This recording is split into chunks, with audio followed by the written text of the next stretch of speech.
जय जय राम कृष्ण हरे राम राम जय जय राम कृष्ण हरे जय जय जय। तुम्ही त्याग करता, तुम्हाला कुठल्याही गोष्टीची अभिलाषा नाही. महिला मंडळ सकाळचा प्रहर आहे, सीतामाईंचं स्नान झालेलं आहे आणि स्नान झाल्याबरोबर तिने कुंकू घेतलेला आहे आणि आपल्या भागामध्ये भरायला. तुमच्याकडे कुंकूच लावतात ना का टिकली? सौभाग्याचं लेणं काय मान नका खाली करू, बेटे बेटे सावधान. माता सीतामाईचं सांगितलं भांगामध्ये आणि नंतर आया पाहतात मा साहेब अब क्या कर रहे? सांगितलं तुमच्या देवाला आयुष्य मिळावं म्हणून. मी आपला मारुती बघितल्यानंतर मग पटकन माझ्या तोंडातून आलं कलरचा आहे का शेतकरी पाया पडलो मी गाडी घेतली इकडे गाडी झाली नक्की पाहिलं नाही ओव्हरऑल बोलतो मी. सीतामाईने भांगामध्ये कुंकू भरलं, तुमच्या देवाला आयुष्य मिळावं, भक्त समागमे सर्व भावे आणि न सांगता कधी सर्व काम. एवढा माझा देव माझ्यासाठी करतो आणि चिमूटभर सिंदूर मध्ये जर आयुष्य मिळत असेल तर पूर्ण अंगाला सिंदूर लावले. आता आमच्या गावचे एवढे शाने झाले, लाईव्ह आहे मी बोलत नाही. लोकांनी काय केलं, सिंदूर काढला ना त्याला पेंटिंग करून टाकली.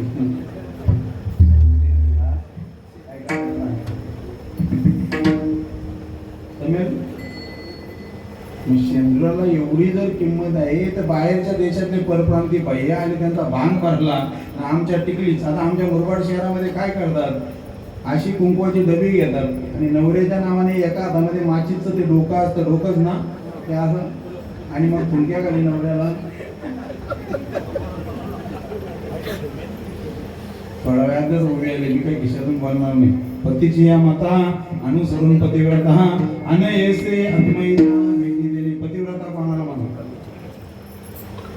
जगाचा बाप जिचा पती आहे त्याला आयुष्य मिळावं म्हणून ती सौभाग्य करते. आपलं कसं व्हायचं बोला पडतं. म्हणून तुकाराम बाबा म्हणतात शरण शरणजी हनुमंता तुम्हा आलो रामदूता. तुमची नम्रता, लीनता, तुम्ही केलेली भक्ती देवाच्या कार्यामध्ये तत्पर होते. कशा प्रकारे तुम्ही भक्ती केली एवढा फक्त मला मार्ग दाखवा. आपण काय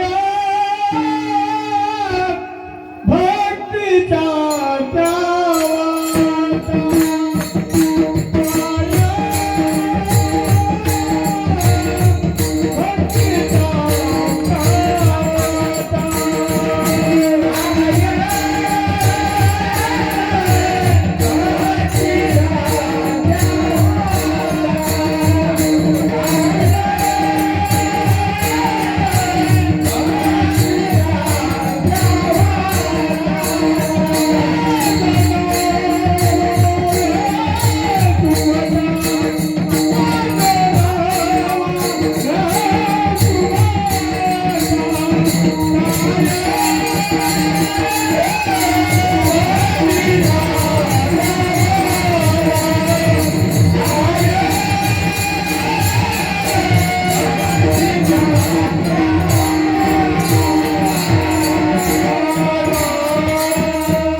भक्तीच्या वाटा आम्हाला दाखव.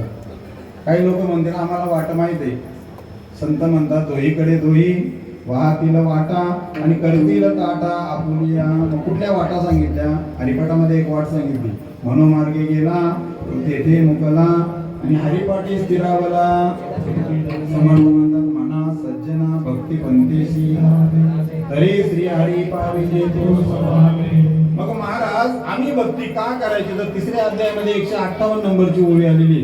हेत वडील जे जे करती अयानाम धर्म ठेविती आणि त्याची हेरा अनुष्ठते सामान्य सकळ मार्ग दावून गेले आधी.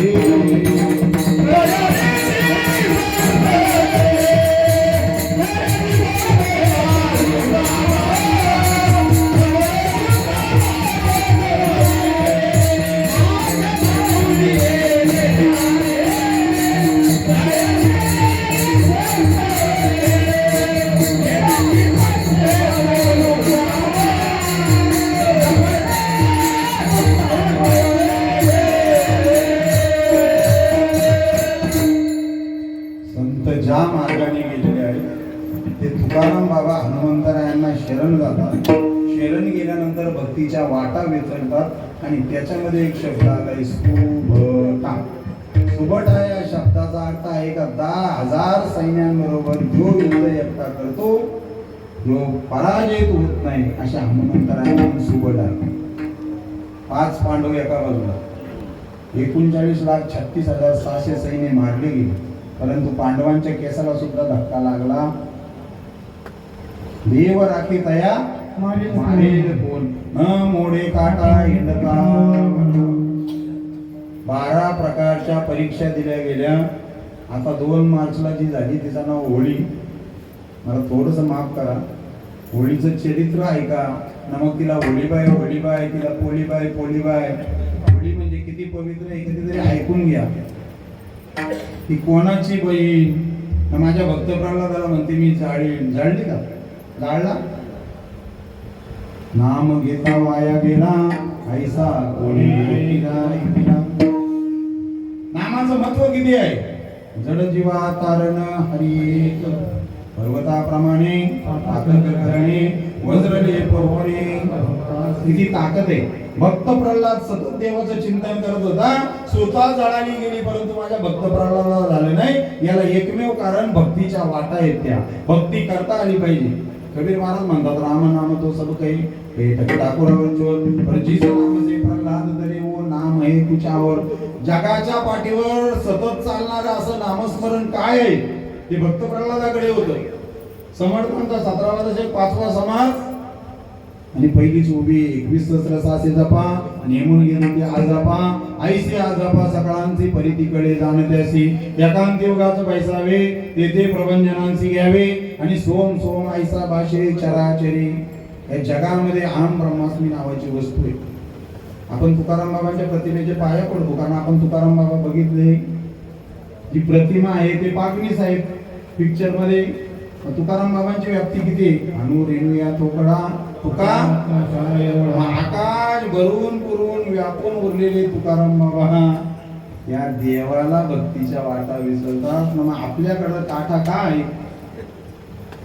नम्र झाली भूते तेने कोणी तुम्हाला आम्हाला शरण गेलंच पाहिजे. महाराज शरण नाही गेलो तो पुनरपी जन्म पुनरपी म्हणून किती यावे जन्मा किती व्हावे पजी एक एक येऊनी कोटी कोटी पेरा नामा म्हणे तेव्हा नरदे येणारा आणि दयाचा मातेरा केला याच देही याच डोळा पायी मुक्तीचा सोहळा. म्हणून तुकाराम बाबा म्हणतात काय भक्तीच्या त्या वाटा मज लावाव्या सुबटा.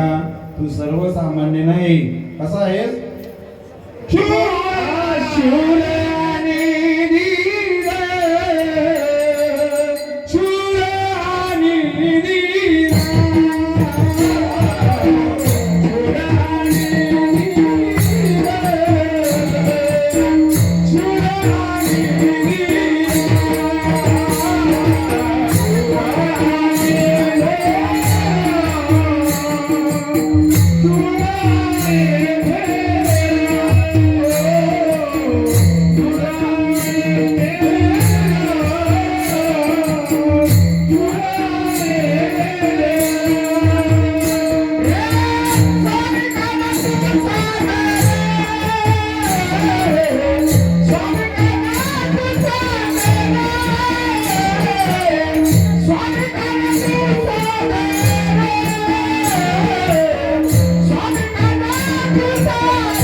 एवढी जुनी मंडळी आपल्या सांप्रदायिक साध्या घ्या.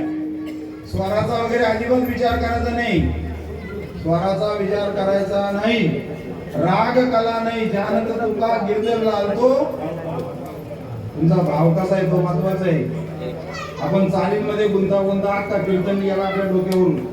महाराज आता फक्त कधी सांगतो दुसऱ्या चरणात काय ना तिसऱ्या चरणात काय. 55 वर्ष झाली 60 वर्ष झाली 7 करतो पण 7 म्हणजे नेमकाच काहीच कळलं नाही. कीर्तन हे आमच्या प्रबोधनाचं माध्यम नाही तर सुटण्याचं माध्यम आहे. बरेच लोक म्हणतात मी अभंग असा सोडला, अभंग सोडू नको, अभंगातून सुट. काहीतरी बोध करी मनाला बोध झाला पाहिजे. अर्जुनाला एवढी गीता सांगितली, 90 अध्यायाची सुरुवात केली, तरी अवधान एक वेळ तिचे, मग सर्व सुखाची पात्र होईजे, हे प्रतिज्ञे उत्तर माझे उघड आहे का. अर्जुनाला सांगून थकले. मग 90 अध्यायामध्ये 36 नंबरचा श्लोक आहे आणि पहिलीच ओवी, तू मन हेमीची करी माझी भजनी प्रेम धरी आणि सर्वत्र नमस्कारी मजे एकांते. विठ्ठल जली स्थळी